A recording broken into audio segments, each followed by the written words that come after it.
A casa ainda tinha aquele cheiro, uma mistura de flores murchas das coroas e da cera derretida das velas do velório. Fazia poucas horas que tínhamos enterrado o João, meu marido. Eu estava na cozinha, a casa finalmente silenciosa depois de tantas visitas piedosas, tentando fazer a cafeteira funcionar. Minha mão tremia, mas não era só pelo cansaço, era pelo vazio. O silêncio era pesado, denso. Foi quando as batidas quebraram a paz. Não eram batidas de um vizinho vindo trazer um bolo ou um abraço. Eram batidas secas, duras, quase como socos na madeira antiga. Um som que não pedia permissão. Um som que exigia. Meu coração gelou, porque no fundo eu sabia que aquele som não trazia consolo. Era o som do mundo real batendo na porta do meu luto, e ele não ia esperar eu me recuperar. Quando abri a porta, não havia rosto amigo. Era um homem que eu nunca tinha visto. Terno escuro, olhos frios que pareciam calcular o valor dos móveis da minha sala só de olhar por cima do meu ombro. Ele não disse meus pêsames. Ele não perguntou se eu precisava de algo. Ele sequer piscou. Ele apenas me entregou um papel amassado, os olhos fixos nos meus, e falou com uma voz baixa, quase um sussurro que cortava mais que um grito. O João se foi. Ele disse como se estivesse lendo uma lista de compras, mas a dívida dele ficou. E a do Pedro também. Eu não entendia. Minha cabeça ainda estava no cemitério, no cheiro da terra. Dívida? O João sempre cuidou de tudo. Ou pelo menos, era o que eu pensava. O homem deu um passo à frente, me fazendo recuar para dentro da minha própria casa. E se a senhora não pagar o que ele e o Pedro devem, nós vamos tomar esta casa. Aquelas palavras. Tomar a casa onde criei meu filho, onde vivi 40 anos de casamento, onde meu marido tinha acabado de morrer. A ameaça pairou no ar, mais sufocante que o cheiro das velas. O prazo era curto. Ele não estava ali para negociar. Ele estava ali para avisar. Ele apontou para a cadeira de balanço do João, ainda parada no canto da sala, e sorriu de lado. Bonita cadeira. Seria uma pena ter que jogar na rua. O frio na minha espinha não era do vento. Era de pavor puro, cru. Naquele segundo, olhando para o rosto daquele estranho na minha porta, eu entendi. O luto era o menor dos meus problemas. A dor de perder o João, que parecia a maior montanha do mundo horas antes, de repente foi soterrada por algo muito mais urgente e feio. O medo. O medo do desconhecido, o medo da violência e a vergonha. A vergonha de não saber o que meu marido andava fazendo, o que meu filho estava fazendo. O homem foi embora, deixando para trás apenas o prazo e o cheiro do perfume barato dele, misturado ao cheiro do velório. Eu fechei a porta, tranquei e me encostei nela. O chão da cozinha parecia ter desaparecido sob meus pés. Eu voltei para a cozinha. O café tinha passado e agora queimava no bule, enchendo a casa com um cheiro acre, amargo. Era exatamente o gosto que eu tinha na boca. Olhei para a estante da sala, para a foto antiga de nós três. João sorrindo largo, Pedro criança, seguro nos ombros dele, e eu parecia tão jovem, tão ingênua. Nós éramos uma família feliz de Araraquara, ou pelo menos, era isso que o porta-retrato dizia. Mas aquela batida na porta tinha acabado de quebrar o vidro daquela imagem. Aquele homem frio não estava cobrando uma conta de luz atrasada. Ele estava cobrando os segredos que meu marido levou para o túmulo e os segredos que meu filho ainda mantinha vivos. Eu tinha acabado de enterrar meu marido, mas o verdadeiro pesadelo estava apenas começando. Eu estava sozinha, com 65 anos, e devia dinheiro a pessoas perigosas por causa de algo que eu nem entendia direito. A primeira coisa que pensei foi: como vou proteger o Pedro? A segunda foi: como o João pôde fazer isso comigo? Eu sempre fiz tudo certo, sempre cuidei de todos, e agora eu estava encurralada. Eu pergunto a você, se estivesse no meu lugar, nessa casa cheirando a morte e a medo, o que você faria? Você já se sentiu traída a ponto de o chão desaparecer bem no momento em que você mais precisava dele? Meu nome é Vitória, Vitória dos Santos. E acho que nunca um nome foi tão irônico. Tenho 65 anos e moro aqui nesta casa, em Araraquara, desde que me casei com o João. Minha vida inteira foi dedicada a este lugar, a estas paredes. Fui o que chamam de do lar. Meu trabalho era garantir que o café estivesse quente, que as roupas estivessem limpas e que a casa fosse um refúgio. Eu acreditava nisso, sabe? Acreditava que meu papel era ser a fundação silenciosa para que meu marido e meu filho pudessem construir suas vidas. Eu encontrava alegria nas pequenas coisas. No cheiro do bolo de fubá assando no forno à tarde, no barulho do portão quando o João chegava do trabalho. Eu era a esposa, a mãe, e agora, olhando para essa cozinha vazia, Eu me pergunto, quem sou eu sem eles? Se tem uma coisa que sempre me definiu, foi a resiliência. Aprendi com minha mãe que mulher aguenta. E eu aguentei. Aguentei muito. O João nem sempre foi um homem fácil. Ele tinha o que chamava de saídas. Ele sumia nas noites de sexta-feira. Voltava de madrugada com cheiro de cigarro e um sorriso cansado, dizendo que estava com os amigos. Eu sabia, lá no fundo, que não eram só amigos. Eu sabia que tinha algo a ver com cartas, com máquinas, com dinheiro que sumia da conta. Mas eu ficava quieta. Eu acreditava, ou queria acreditar, que era só uma fase, uma fraqueza de homem que o casamento e a família curariam. Eu cobria seus rastros, pedia desculpas aos vizinhos quando ele se exaltava. Eu mantive a aparência de uma família perfeita por décadas, porque o João também era bom. Ele sabia ser bom. Eu me lembro de quando o Pedro nasceu, o orgulho nos olhos dele. Ele me trazia flores roubadas do jardim da praça, ria alto. Nos domingos, ele enchia a casa com música. O problema é que a escuridão dele sempre foi maior que a luz. Eu escolhi focar na luz, achando que isso bastaria. Eu poli os móveis, cuidei do jardim, fiz incontáveis jantares, esperando que o cheiro da comida caseira o prendesse em casa. Eu lutei pelo meu casamento em silêncio, achando que esse era o meu dever. Eu sacrifiquei minha voz, minhas vontades, para manter a paz. Uma paz que agora eu vejo nunca existiu de verdade. Era só o barulho do vício sendo abafado pelas minhas panelas. Agora, ele se foi. O câncer o levou rápido e o velório foi cheio de gente dizendo como ele era um homem bom. E enquanto eles falavam, eu só conseguia pensar no homem que bateu na minha porta. A minha dor, hoje, não é só a do luto. Não é só a cadeira de balanço dele vazia na sala, parada, acumulando poeira. É a dor da traição. É descobrir, da forma mais brutal, que a fraqueza do meu marido não morreu com ele. Pior, ele deixou essa fraqueza como minha única herança. Ele não me deixou segurança. Ele me deixou uma sentença. Ele me deixou uma dívida que eu não fiz e um filho que ele ajudou a estragar. Minha mão treme quando pego o café. A mesma mão que segurou a mão dele até o último suspiro no hospital, agora treme de raiva. Eu olho para na estante, para aquela foto antiga, gasta nas bordas. O João está nela, 20 anos mais novo, sorrindo. Aquele sorriso que me conquistou. Ele segura o Pedro, nosso Pedrinho, na época com uns 6 anos, no colo. Os dois estão felizes, os olhos brilhando, voltando de um passeio. Um passeio que eu, por tanto tempo, acreditei ser inocente. Eu achava que eles iam ao parque tomar sorvete. A verdade era muito mais suja. Aquela foto não é uma lembrança de amor. É o retrato do começo do fim. É o registro de quando a semente do vício foi plantada. O João não ensinou o Pedro a jogar bola. Ele não o ensinou a consertar o chuveiro ou a ser um homem de palavra. O João ensinou ao Pedro o caminho do jogo. Era o passeio de homem deles. O que começa com uma máquina de ficha inocente vira um hábito. O que era um trocado do pai virou a obsessão do filho. O João tratava o vício como um lazer, como algo que ele controlava, mas o vício não se controla, ele espera. E quando o João ficou doente demais para sair, o Pedro já estava perdido. O filho se tornou o reflexo do pai, mas sem nenhum dos freios que o João, pelo menos, fingia ter. E eu estava em casa, fazendo o jantar, cega para a herança maldita que estava sendo passada bem debaixo do meu nariz. Ver o Pedro hoje me rasga a alma. Meu menino, que era doce, que me ajudava na cozinha, que tinha os olhos brilhantes daquela foto, desapareceu. No lugar dele, ficou um homem ansioso, de olhos fundos, que mente olhando nos meus olhos. Um homem que passa as madrugadas trancado no quarto, diante da luz azul do computador, falando baixo ao telefone. O cheiro de cigarro que impregnou o quarto dele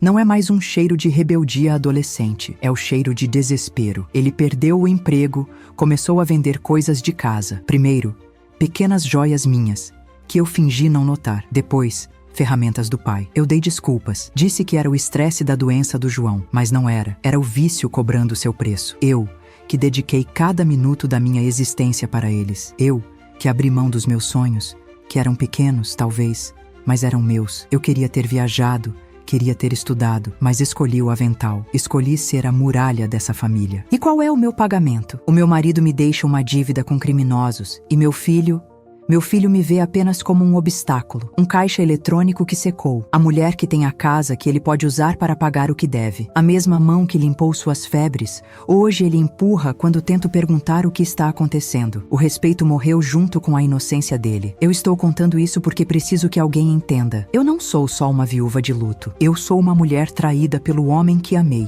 E uma mãe que está vendo o filho ser comido vivo pela mesma doença que destruiu seu pai. E agora eu estou ameaçada de perder a única coisa que me restou: meu teto, a minha casa. Minha história é difícil, mas eu sei que não estou sozinha nesse tipo de dor. Se essa história tocar algo aí dentro de você, se você já se sentiu invisível mesmo depois de dar tudo de si, se inscreve aqui para acompanhar e me conta aqui nos comentários. O que você faria no meu lugar? O primeiro inimigo é claro.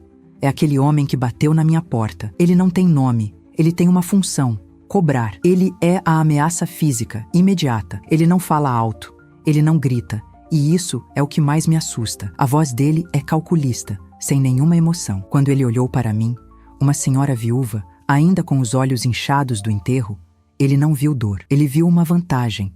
Ele viu uma alavanca. Ele sabe que estou frágil, que estou sozinha. E ele usa isso. Ele sabe que a minha maior fraqueza é o Pedro. Ele não está cobrando uma conta de banco. Ele está caçando. E eu sou a presa, encurralada dentro da minha própria casa, com o cheiro do meu luto servindo de banquete para ele. Ele representa tudo o que o João e o Pedro tentaram esconder debaixo do tapete. O segundo inimigo é um fantasma. É a memória do João. Esse dói mais, porque é um inimigo que eu amei com todas as minhas forças. O João que vive na minha cabeça não é o viciado, é o homem que me prometeu o mundo, que construiu essa casa comigo. Mas a verdade é que o fantasma dele está impregnado aqui, está na cadeira de balanço parada, mas principalmente está no Pedro. O João foi a fraqueza original. Foi ele quem ensinou o caminho do vício ao nosso filho. Ele chamava de passeio de homem, lembra? Ele tratava o jogo como um prêmio, uma diversão inofensiva. Ele abriu a porta para o monstro entrar na nossa casa. E agora que ele se foi, o monstro ficou. E esse monstro está devorando o meu filho. O legado dele não foram as boas memórias. Foi essa herança maldita. E o terceiro, esse é o que me destrói. É o Pedro, meu filho, meu menino. A nossa relação sempre foi de cuidado, de proteção. Eu era a leoa dele. Quando ele era criança e caía, corria para o meu colo. Quando tinha pesadelos, dormia na minha cama. Eu conhecia cada sorriso, cada medo. Mas o Pedro que eu conhecia morreu há muito tempo. E eu nem percebi o funeral. A mudança dele foi lenta, gradual, e por isso foi tão traiçoeira. Começou quando o João adoeceu. O Pedro assumiu as responsabilidades do pai. E eu, na minha ingenuidade, achei que ele estava amadurecendo. Mal sabia eu que ele estava assumindo não só as contas, mas os vícios. Ele estava indo nos mesmos lugares, falando com as mesmas pessoas. O Pedro de hoje é um estranho que dorme no quarto ao lado. Ele é egoísta, ansioso, os olhos nunca param quietos. O vício o manipulou de tal forma que a única coisa que importa é a próxima aposta, o próximo dinheiro. Ele mente sobre onde vai, mente sobre o que deve. O quarto dele, que eu costumava manter tão arrumado, virou um reflexo do que ele é por dentro. Bagunçado, cheirando a cigarro velho e a bebida azeda. O computador fica ligado a noite toda. A luz azul vazando por baixo da porta, mostrando aqueles sites de aposta que sobem e descem. Ele não é mau por natureza. O motivo dele não é maldade pura, é desespero. Um desespero tão fundo que ele não vê mais a mãe. Ele só vê a dona da casa. O que eu descobri, o que aquele agiota deu a entender, foi a pior parte da traição. O Pedro não estava só cobrindo as dívidas antigas do pai. Não, ele estava fazendo as próprias dívidas. Pior, ele usou o pai morrendo, usou a doença do João como garantia. Ele dizia aos agiotas que quando o pai morresse, haveria dinheiro, talvez um seguro, à venda da casa. Ele estava apostando na morte do próprio pai para conseguir mais dinheiro para o jogo. Ele usou o luto iminente da própria mãe como moeda de troca. Ele colocou a nossa casa, a minha segurança, como garantia para a próxima rodada, para a próxima aposta perdida. Ele estava desesperado, e nesse desespero, ele nos vendeu. Quando a gente descobre que o filho, o sangue da gente, foi capaz de usar a tragédia da família para alimentar o próprio vício, uma parte da gente morre. A confiança que eu tinha nele, ela se quebrou em 1000 pedaços. Eu olhei para ele no velório. tão nervoso, mexendo no celular sem parar, e achei que era a dor da perda. Mas não era. Ele não estava de luto. Ele estava contando as horas, esperando o prazo dele vencer. Ele estava com medo dos cobradores, não da morte do pai. Eu pergunto: você já confiou tanto em alguém que você criou, e se arrependeu a ponto de sentir o estômago revirar? O enterro do João foi a coisa mais difícil que já fiz. Mas agora, olhando para trás, vejo que foi a única coisa fácil. No velório, o Pedro estava irreconhecível. Enquanto eu recebia os abraços, as condolências vazias, ele ficava no canto, perto da porta. O foco dele não era o caixão do pai. O foco dele era a tela brilhante do celular. Ele digitava rápido, saía para fazer ligações, voltava com o rosto pálido. Na hora, eu achei que era o jeito dele sofrer. A juventude lida diferente com a morte, eu pensava. Eu cheguei a tocar no braço dele, perguntar se estava tudo bem, e ele quase saltou. Tá, mãe, tá. Só resolvendo umas coisas. Ele rosnava. Ele estava resolvendo coisas enquanto o pai estava sendo velado. Aquele nervosismo não era luto, era medo. Nos dias seguintes à visita do agiota, a casa ficou insuportável. O silêncio era pior que qualquer grito. O João sempre teve uma caixa de sapatos velha que ele guardava no fundo do guarda-roupa, embaixo dos ternos velhos. Ele dizia que eram documentos importantes. Eu nunca mexi. Respeito, sabe? Mas depois da ameaça, eu fui atrás dela. Minhas mãos tremiam tanto que mal consegui tirar a tampa. Eu esperava encontrar fotos antigas, talvez cartas. Mas não. A caixa não cheirava a lembrança, cheirava a mofo e a desespero. Estava cheia de promissórias amassadas. Papéis de caderneta, valores pequenos, valores altos, extratos bancários negativos, nomes que eu não reconhecia. Era o diário secreto do vício dele. Ver aqueles papéis me fez lembrar. A memória vem como um soco, tirando o ar. Lembrei do Pedro, com uns 7 ou 8 anos. O João chegava em casa, pegava ele pela mão e dizia sorrindo para mim: vou levar o campeão para passear. Eu sorria de volta. Eu achava que eles iam ao parque, tomar sorvete, jogar bola. Eu ficava feliz que ele estava sendo um pai presente. O Pedro voltava horas depois, os olhos brilhando de excitação, os bolsos cheios de fichas de fliperama, ou era o que eu pensava. A gente foi ver as luzes, mãe. Ele dizia. Só agora, com 65 anos, eu entendo que passear era ir ao bar da esquina, onde ficavam as máquinas de jogo escondidas nos fundos. As luzes que meu filho via não eram do carrossel, eram das apostas. E a culpa me consome. Uma culpa fria que sobe pela garganta. Por que eu não investiguei? Por que eu aceitei tão fácil a desculpa do passeio de homem? Porque era mais fácil. Era mais fácil acreditar na mentira confortável do que enfrentar a verdade feia. Era mais fácil limpar a casa e fazer o jantar do que confrontar meu marido e perguntar por que ele cheirava a bebida barata num domingo à tarde. Eu escolhi ser cega porque a cegueira me mantinha segura na minha ilusão de família perfeita. E essa minha cegueira custou a alma do meu filho. O João deu a arma, mas eu não fiz nada para impedir. Eu estava ocupada demais sendo a boa esposa. O agiota voltou 3 dias depois. Desta vez, ele não bateu. Ele estava me esperando no portão quando voltei da padaria. O pão quente na sacola e aquele homem frio na minha calçada. O sorriso dele foi mínimo. Dona Vitória, o tempo está passando e nós somos muito pontuais. Eu disse que não tinha o dinheiro, que precisava de tempo. Ele riu, um som seco. Tempo é a única coisa que a senhora não tem. Ele não precisava me ameaçar diretamente. Ele só tirou o celular do bolso e me mostrou uma foto. Não era do Pedro, era do meu neto, o filho do Pedro, que mora com a mãe em outra cidade. Uma foto recente, dele saindo da escola. Criança bonita, ele disse guardando o celular. Uma pena crescer sem a casa da avó para visitar. Aquilo não era mais uma cobrança.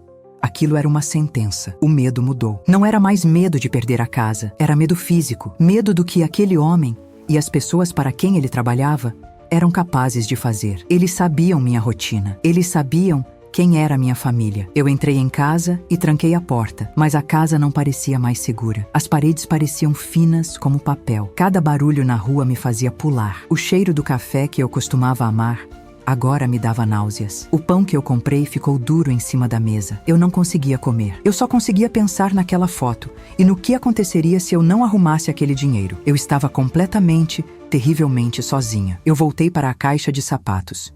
Eu precisava saber o tamanho do buraco. Comecei a separar os papéis. Muitas promissórias eram antigas, com a letra garranchuda do João. Dívidas de 5, 10 anos atrás, Mas então, comecei a ver papéis mais novos. E a letra mudou. Era a letra do Pedro. Ele tinha começado a assinar os próprios recibos. E os valores eram muito maiores. Os papéis do João eram de centenas de reais. Os do Pedro eram de milhares. Ele não estava só seguindo os passos do pai. Ele estava correndo na frente, fazendo um caminho muito mais fundo e muito mais perigoso. A doença do João tinha sido o álibi perfeito para ele pegar dinheiro emprestado. E o luto era a desculpa para ele se esconder. Eu juntei aqueles papéis, os dele e os do pai, e fui até o quarto dele. A porta estava trancada, como sempre. Bati forte, com a mesma raiva que o agiota bateu na minha porta. Pedro, abre essa porta. Agora! Ele demorou. Ouvi barulho de coisas sendo mexidas, a janela do computador fechando. Quando ele abriu, o cheiro de cigarro e suor me atingiu. Ele estava pálido, os olhos vermelhos. Ele me olhou com raiva. Que foi, mãe? Não posso ter paz nem no enterro do meu pai? A coragem que eu não tive em 40 anos de casada, eu tive naquele segundo. Eu joguei a caixa de sapatos na cama dele. Os papéis se espalharam. Ele viu as promissórias. Ele viu os nomes. O rosto dele mudou de raiva para pânico. Onde a senhora achou isso? Isso é do pai! Eu gritei. Eu gritei pela primeira vez em anos. Para de mentir, Pedro. Tem coisa sua aqui. O homem esteve aqui. Eles vão tomar a casa. Eles me mostraram a foto do seu filho. Eu estava chorando, mas não era de tristeza. Era de fúria. E então, ele explodiu. O desespero dele era tão grande que a máscara caiu. Ele não tentou mais mentir. Ele chutou a cadeira do computador, o plástico batendo contra a parede com um som oco. Ele finalmente me olhou nos olhos. Mas não era meu filho ali. Era um animal acuado. A culpa é sua, ele gritou, a voz falhando. A culpa é sua por nunca ter entendido o pai, por nunca ter entendido a gente. Eu recuei. Como assim?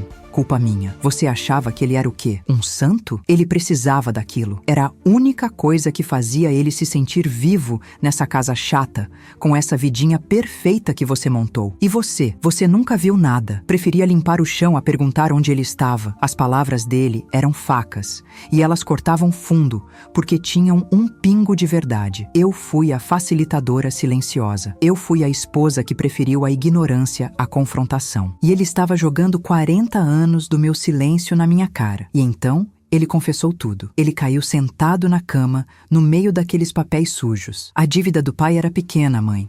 Eles nem iam cobrar. Era troco. Eu não entendi. Como assim? Perguntei, a voz um fio. O homem disse, ele riu. Um som horrível, sem alegria. O homem veio por mim. A dívida é minha. É enorme. Ele explicou. Ele usou o nome do pai, já morrendo, para pegar mais dinheiro. Ele prometeu aos agiotas que quando o João morresse, ele pagaria tudo com a casa. A casa, a minha casa. Ele não estava só devendo. Ele tinha me usado como garantia. Ele tinha usado o cadáver do pai como álibi. Naquele momento, ouvindo meu filho confessar que tinha apostado a minha casa, a minha vida, na morte do próprio pai, eu senti um frio que nunca senti antes. Era o frio do abandono absoluto. Eu não tinha mais marido. E eu percebi que também não tinha mais filho. Eu estava sozinha, com um monstro que eu criei e um fantasma que eu permiti. O que você faria nesse momento? Quando a pessoa que você mais protegeu no mundo se revela o seu maior inimigo, você ainda tentaria salvar ou salvaria a si mesma? O Pedro, depois de gritar, desabou. Ele começou a chorar. Não era um choro de arrependimento. Era um choro de autopiedade. Era o choro do viciado que foi pego, que percebeu que o poço tinha chegado ao fundo e que não havia mais ninguém para cavar por ele. Ele me implorava. Me ajuda, mãe. Só dessa vez. Eu juro que paro. A gente vende a casa, paga eles e vai para um lugar menor. Vender a casa. Para ele, era simples assim. Vender 40 anos da minha história, da minha segurança, para cobrir o buraco que ele e o pai cavaram. Ele não entendia que aquele dinheiro não seria o último. O vício nunca está satisfeito. Se eu pagasse, na semana seguinte haveria outra dívida. Eu olhei para ele, encolhido na cama bagunçada, e depois olhei para o resto da casa. A minha casa. Simples, antiga, mas arrumada. Cada móvel comprado com sacrifício. O piso que eu encerei de joelhos por décadas. As cortinas que eu mesma costurei. E eles, os 2 homens da minha vida, viram tudo isso não como um lar, mas como fichas. Fichas para a próxima aposta.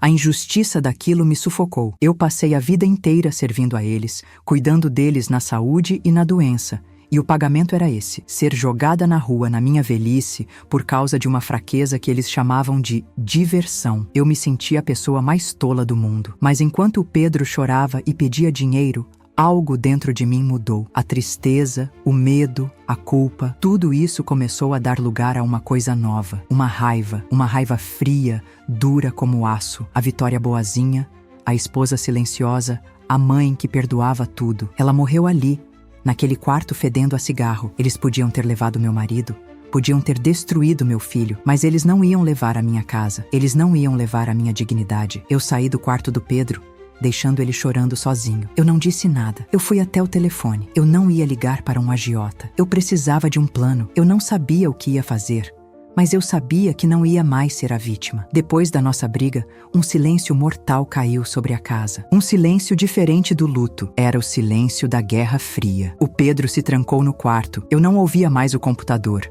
Não ouvia o telefone, apenas o silêncio. E eu na sala, sentada na cadeira de balanço do João, pela primeira vez não por saudade, mas por necessidade. Eu precisava pensar. A raiva tinha me dado força, mas agora o tamanho do problema voltava. Eu era uma viúva, 65 anos, sem renda própria, contra uma quadrilha de criminosos. E o meu único filho era o motivo da dívida. A casa parecia um aquário, e os tubarões estavam circulando do lado de fora. Eu estava sozinha. O prazo estava correndo. Na manhã seguinte, o silêncio estava pesado demais. O dia do prazo final tinha chegado. O agiota disse 24 horas. O sol nasceu e eu sabia que aquele dia não terminaria bem. Fui até o quarto do Pedro. Bati, sem resposta. Bati de novo, mais forte. Pedro! Nada.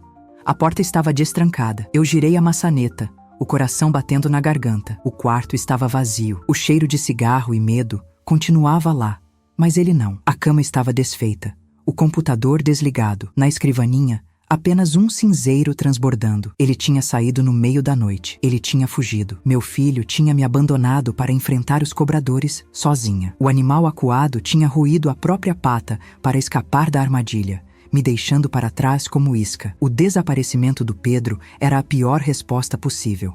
Significava que ele sabia que não havia solução.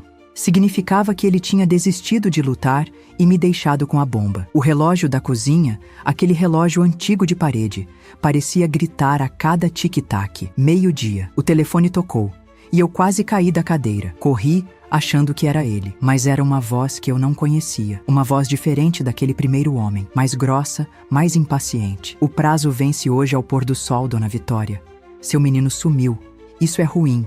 Isso deixa o chefe nervoso. Quando o devedor foge, a garantia paga. A garantia era a minha casa. A garantia era eu. A casa virou minha prisão. Eu andava de um lado para o outro, da cozinha para a sala, olhando pela fresta da cortina. Cada carro que passava mais devagar na rua fazia meu estômago gelar. Cada moto que parava. O sol da tarde em Araraquara, que sempre foi tão acolhedor, batendo nos meus vasos de samambaia, hoje parecia quente demais. Opressor. Eu não conseguia beber água. Minha boca estava seca, com gosto de ferrugem. Onde estava meu filho? Será que eles o tinham pegado? Ou será que ele estava apenas escondido, covardemente, esperando que eles me tirassem daqui para que ele pudesse, talvez, voltar e pegar o que sobrou? O que é pior, um filho em perigo ou um filho covarde? Eu não sabia a resposta. Eu voltei para a sala, sentei no chão. A raiva da noite anterior tinha dado lugar a um medo paralisante. Mas então, meus olhos caíram sobre a caixa de sapatos. Os papéis do Pedro estavam espalhados pelo quarto dele, mas os do João, os recibos antigos, as promissórias amassadas, ainda estavam ali, no fundo da caixa. Eu os peguei. Eu olhei aqueles garranchos, aquelas assinaturas. Eram provas. Provas da minha vida inteira de silêncio. Provas do vício que destruiu minha família. Eram papéis sujos, de dívidas impagáveis. Mas naquele momento, eu senti algo estranho. Eu achava que aqueles papéis eram minha sentença de morte. Mas e se eles fossem minha única arma? O agiota me deu o prazo final, o pôr do sol. O sol já estava baixo. Eles estavam vindo, Mas eles não sabiam da única coisa que eu tinha e que eles não podiam comprar: a verdade inteira. Eles achavam que eu era uma velhinha assustada, sozinha, que ia entregar as chaves e chorar na calçada. Eles estavam acostumados com devedores desesperados, como o Pedro, que mentem, fogem ou imploram. Eles não estavam esperando uma viúva de luto, com décadas de raiva guardada. Eu peguei a caixa de sapatos, coloquei todos os papéis dentro, peguei minha bolsa, meus documentos. Eu não ia ficar em casa esperando eles arrombarem a porta. Se eu ia cair lutando. Eu precisava de ajuda. Mas para quem ligar? A polícia? O que eu ia dizer? Que meu marido e meu filho deviam dinheiro de jogo? Ririam de mim. Diriam que era um problema civil, mas a ameaça, a foto do meu neto, aquilo não era civil. Aquilo era crime. Lembrei de um nome, um rapaz que ajudei a criar, filho de uma vizinha antiga, que tinha virado advogado, um defensor público, alguém que lidava com gente como eu, gente sem dinheiro, gente desesperada. Eu não sabia se ele poderia me ajudar, mas era a única ligação que eu podia fazer. Eu disquei o número com os dedos trêmulos. Eu não pedi ajuda. Eu disse que tinha uma denúncia. Sair de casa foi o ato mais assustador. O sol estava se pondo, tingindo o céu de laranja e vermelho. Um pôr do sol bonito, mas para mim, parecia sangue. Parecia o fim do prazo. Eu andava rápido pela rua, abraçada à minha bolsa e à caixa de sapatos, olhando para trás a cada esquina. Eu me sentia vigiada. Cada sombra parecia o homem frio da primeira visita. Eu estava indo para a defensoria, mas no caminho eu passei pelo bar que o João costumava frequentar. O mesmo bar onde ele levou o Pedro. As luzes das máquinas piscavam lá dentro, mesmo com o sol se pondo. O monstro estava ali, vivo, e eu estava indo enfrentá-lo com nada além de papéis velhos. Eu cheguei na defensoria 5 minutos antes de fechar. O advogado me olhou com pena. Eu era só mais uma senhora com problemas de dívida. Mas quando eu abri a caixa de sapatos, o olhar dele mudou. Eu tinha o prazo final do agiota expirando nas minhas costas. Meu filho estava desaparecido. E eu estava prestes a fazer a maior aposta da minha vida, usando a única coisa que me restava. Eu não sabia se sairia de lá livre ou se voltaria para uma casa que não era mais minha. A reviravolta dessa história estava para começar. Se quer saber como isso acabou, se inscreve agora e comenta aqui o que você acha que vai acontecer. Eu entrei na sala do defensor. Um rapaz novo, Dr. Mateus, filho da minha antiga vizinha. Ele me olhou com gentileza, mas com pressa. Era fim de expediente. Dona Vitória, o que aconteceu? Fiquei preocupado com sua ligação. Eu não chorei, eu não implorei. A vergonha já tinha secado minhas lágrimas. Eu coloquei a caixa de sapatos na mesa dele. Eu vim aqui, eu disse com a voz firme, para saber como eu faço para entregar minha casa. Eu tenho uma dívida. Meu marido morreu, meu filho sumiu e o prazo venceu hoje no pôr do sol. Eu esperava que ele me dissesse quais papéis assinar, que me falasse sobre meus direitos de moradia, talvez. Eu estava ali para me render, mas para me render da forma correta. Ele franziu a testa. Entregar a casa? Que dívida é essa? E eu contei. Contei tudo. Contei das saídas do João, do passeio de homem, contei do velório, do Pedro no celular, contei do homem frio na minha porta, do cheiro das flores murchas, contei da segunda visita, da foto do meu neto, da ameaça velada, contei do meu filho confessando que usou a morte do pai como garantia. E enquanto eu falava, eu abria a caixa e mostrava os papéis.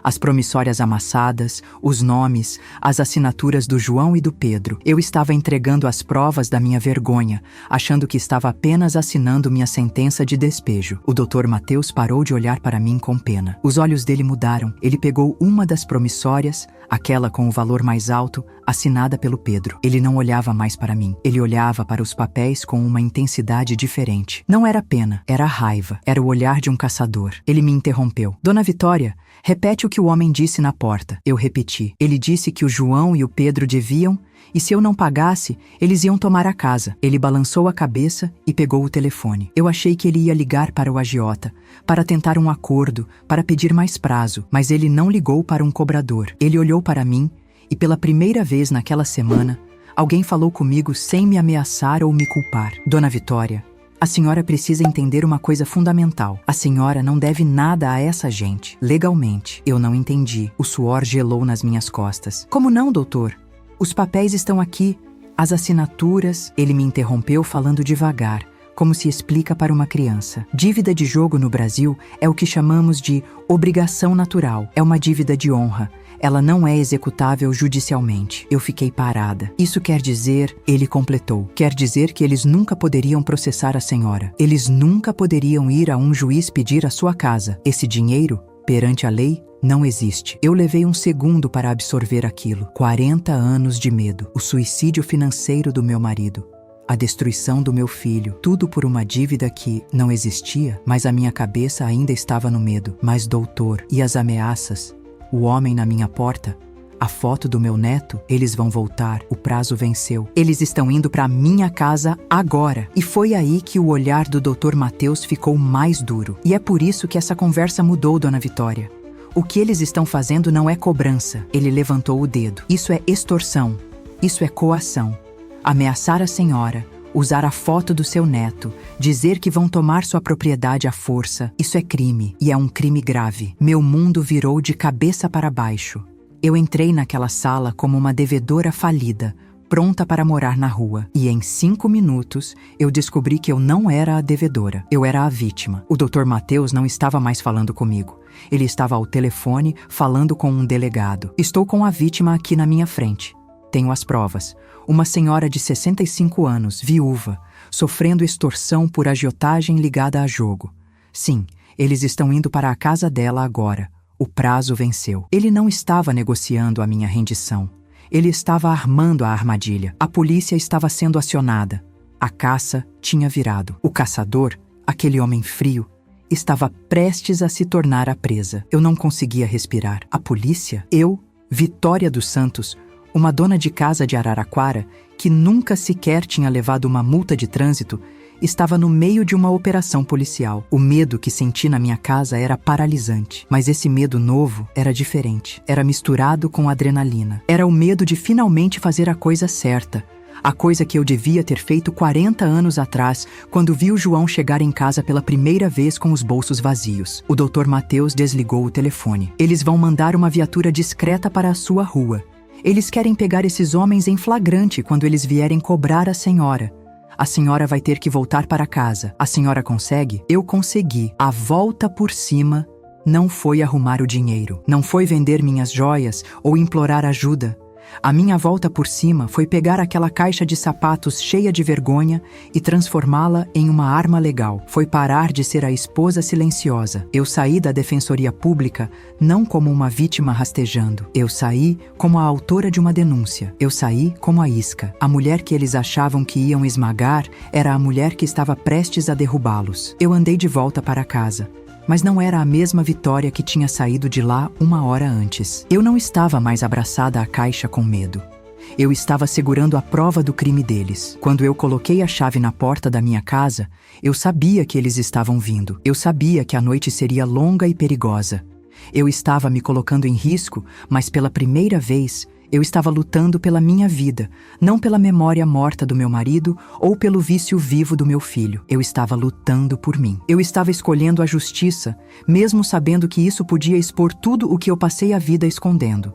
A verdade nua e crua. Eu pergunto, você teria coragem de fazer o mesmo? Você teria coragem de chamar a polícia, sabendo que isso exporia o vício do seu próprio filho? A noite foi a mais longa da minha vida. Eu fiquei sentada na sala, no escuro, ouvindo meu próprio coração. Eles vieram, não o homem frio, mas 2 homens maiores. Quando eles bateram na porta, dessa vez com violência, prontos para arrombar, as luzes da rua se acenderam de repente. A viatura discreta fechou a rua. Eu ouvi os gritos, as ordens.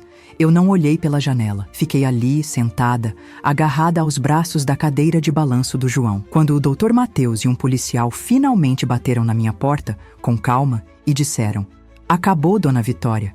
Pegamos eles." Eu não senti alívio. Eu não senti alegria. Eu só senti um cansaço de 40 anos. O processo foi rápido. Minha denúncia, junto com os papéis daquela caixa de sapatos, foi o suficiente. Eles eram criminosos conhecidos. Eles estavam extorquindo dezenas de famílias como a minha, usando dívidas de jogo ilegais como desculpa para roubar e ameaçar. Aquele homem frio que me mostrou a foto do meu neto não vai mais ameaçar nenhuma avó. A justiça foi feita, pelo menos a justiça dos homens. A minha casa estava segura. Eu tinha vencido a batalha legal. Mas quando voltei do tribunal, A casa estava silenciosa demais. A vitória tinha um gosto amargo, porque eu salvei as paredes, mas a família que vivia dentro delas, essa já tinha desmoronado há muito tempo. O Pedro apareceu 2 dias depois, magro, sujo, os olhos fundos de quem não dormia, de quem estava em abstinência. Ele veio rastejando, achando que a casa tinha sido tomada. Quando me viu, achou que eu tinha pago a dívida. Ele perguntou se eu tinha vendido a casa. Eu olhei para ele e eu não vi meu filho.